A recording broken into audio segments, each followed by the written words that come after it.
మన ప్రభు అయిన యేసుక్రీస్తు పరిశుద్ధమైన నామమున కూడి వచ్చిన మీ అందరికీ ప్రభు పేరట శుభము వందనాలు తెలియజేయచ్చు ఉన్నాను.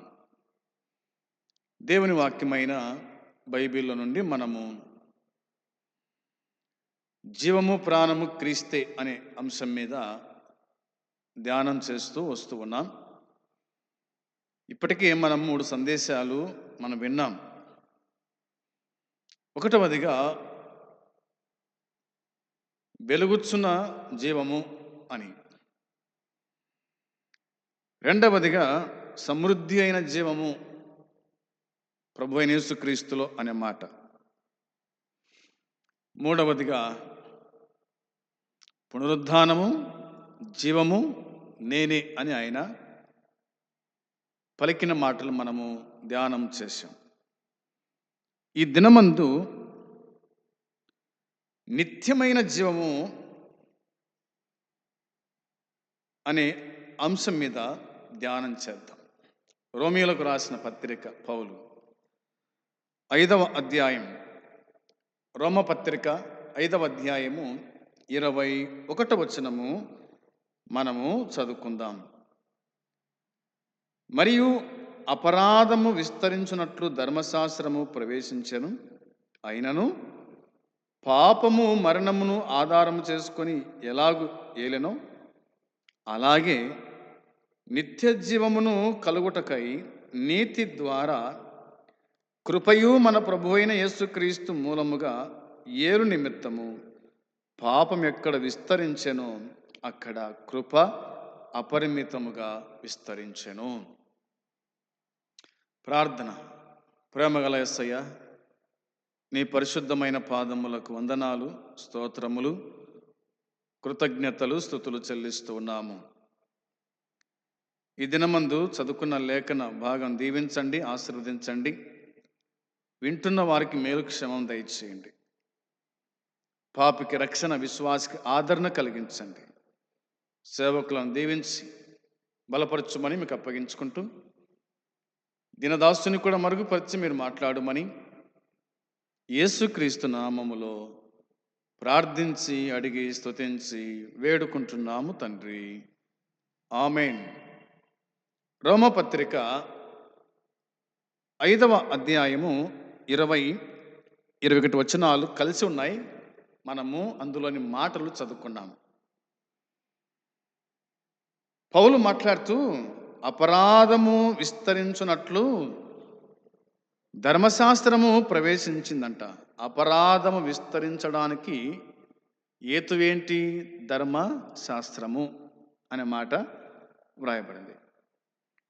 అయినను కృపయు మన ప్రభువైన యేసుక్రీస్తు మూలంగా ఏలు నిమిత్తము అనే మాట చూస్తాం. లేదా అపరాధము విస్తరించినట్లు ధర్మశాస్త్రం ప్రవేశించెను, అయినను పాపము మరణమును ఆధారము చేసుకొని ఎలాగూ ఏలెనో అలాగే నిత్యజీవము కలుగుటకై నీతి ద్వారా కృపయు మన ప్రభువైన యేసుక్రీస్తు మూలంగా ఏలు నిమిత్తము పాపం ఎక్కడ విస్తరించెనో అక్కడ కృప అపరిమితముగా విస్తరించెను. అపరాధము విస్తరించినట్లు ధర్మశాస్త్రము ప్రవేశించింది. అపరాధము ప్రభు అయిన యేసుక్రీస్తు పౌలు ద్వారా రాయించిన మాట. ఎఫెసీ పత్రిక 2వ అధ్యాయం 1వ వచనంలో పాపముల చేతను అపరాధముల చేతను, లేదా అపరాధముల చేతను పాపముల చేతను మీరు సచ్చిన వారై ఉండగా, అపరాధము విస్తరించింది. అపరాధము విస్తరించున్నట్టు ధర్మశాస్త్రము ప్రవేశించింది. అపరాధము యొక్క విస్తరణ ధర్మశాస్త్రం.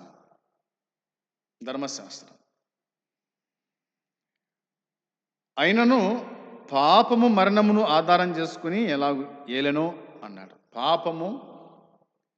పాపము మరణమును ఆధారం చేసుకుంది. పాపము వలన వచ్చు జీతం మరణం.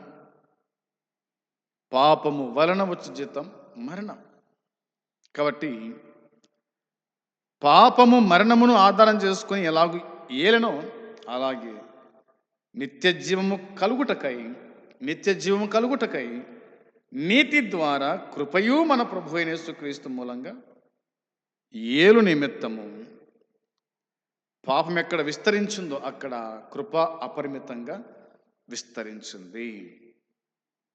విస్తరించింది. వినండి, ఈ వచన భాగాలు మనము గమనించి పరిశీలించి చూడగా గలతీ పత్రిక 3:19 ఉన్న మాటకు చూద్దాం ఒకసారి.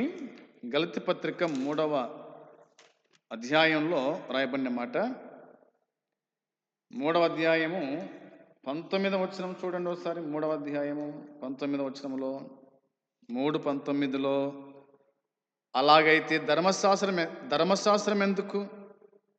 ఎవనికి ఆ వాగ్దానము చేయబడేనో ఆ సంతానము వచ్చు వరకు అది అతిక్రమములను బట్టి దానికి తర్వాత ఇయ్యబడెను.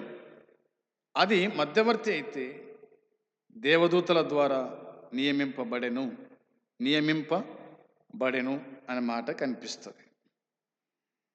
ఇక్కడ 19-20ని మనం గమనించి చూసినప్పుడు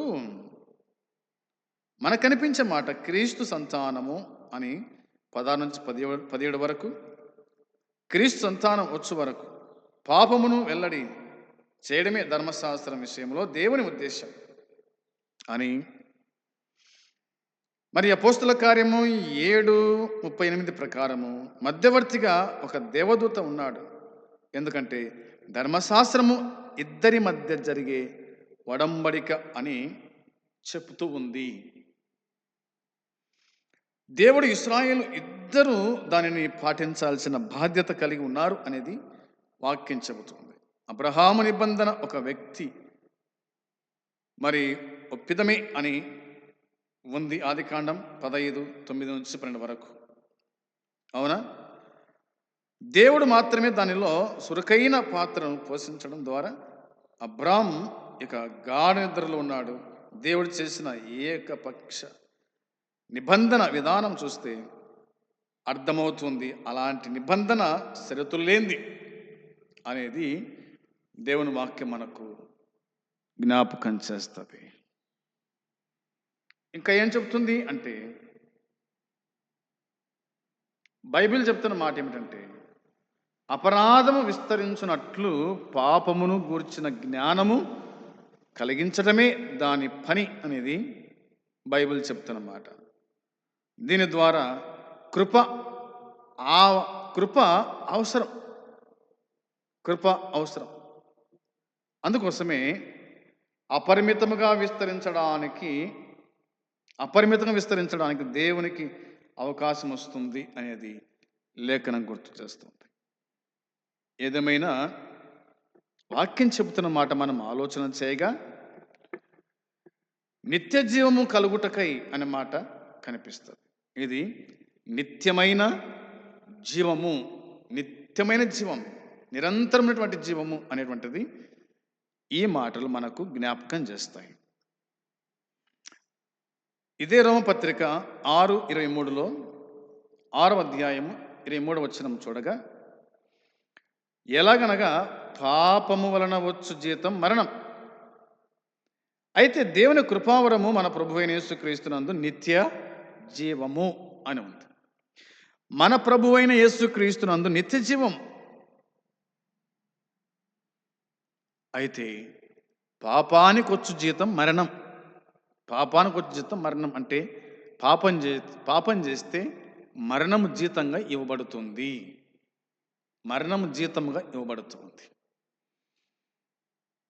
అక్కడ మరో మాట రాయబడింది, దేవుని కృపావరము మన ప్రభు అయిన క్రీస్తు యేసునందు నిత్య జీవము. దేవుని కృపావరము మన ప్రభు అయిన క్రీస్తు యేసునందు నిత్య జీవము అనేది మనకు వాక్యం తేటగా గుర్తు చేస్తుంది. నిత్య జీవము అంటే నిత్య జీవము క్రీస్తు ద్వారా కలిగే దేవుని కృపా వరం. నిత్య జీవము క్రీస్తు ద్వారా కలిగే దేవుని కృపావరం. దేవుని కృపావరం, దేవుని కృపావరం అనేది ఈ వచనం మనము చూడగలుగుతాం. యోహాను సువార్త 10:28లో, యోహాను రాసిన సువార్త 10వ అధ్యాయము 28 మనం చదవగా, నేను వాటికి నిత్య జీవము నిచ్చుచున్నాను, నేను వాటికి నిత్య జీవము ఇస్తూ ఉన్నాను గనుక అవి ఎన్నటికీ నశింపవు, ఎవడునూ వాటిని నా చేతిలో నుండి అపహరింపడు అన్నాడు. నా గొర్రెలు నా స్వరం వింటాయి, నేను వాటిని ఎరుగుదును, అవి నన్ను వెంబడించును. 3 మాటలు చెప్పినాడు ప్రభు ఇక్కడ 27లో. నా గొర్రెలు నా స్వరం వింటాయి, నేను వాటిని ఎరుగుదును, అవి నన్ను వెంబడించు. నేను వాటికి నిత్య జీవము నిచ్చుచున్నాను, నేను వాటికి నిత్య జీవము ఇస్తూ ఉన్నాను అని ఆయన తేటగా గుర్తు చేసినట్టుగా దేవుని వాక్యం చెబుతూ ఉంది. ఆయన నిత్య జీవాన్ని ఇచ్చేవాడు.